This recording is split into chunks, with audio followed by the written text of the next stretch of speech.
একটা মুসলমানের কি প্রয়োজন, সেই প্রয়োজনীয় বিষয়গুলি তার থাকতে হবে। তো একটা মুসলমানের মসজিদ দরকার, তার জন্য ঈদগাহ দরকার, একটা কবরস্থান দরকার, তারপরে গরু ছাগলের জন্য হাট দরকার, আবার ওই মসজিদ থাকলে সেখানে হাম্মামখানা দরকার, ইস্তেঞ্জাখানা দরকার।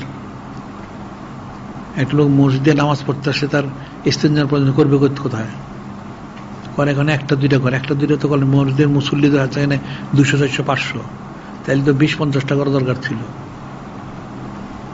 10-20টা করা উচিত ছিল। আবার ওখানে যদি ইয়ে হয় তাহলে হাম্মামখানা, গোসলখানা করা দরকার ছিল, বাইরের থেকে কোনো লোক যদি আসে।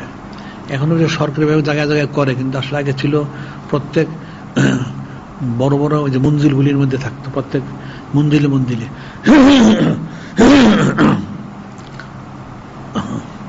অথবা তারপরে কোনো চৌরাস্তার মধ্যে। এখন তো এগুলি নাই। ফারুক আহমদ যে শহর তৈরি করছেন এভাবে করছেন।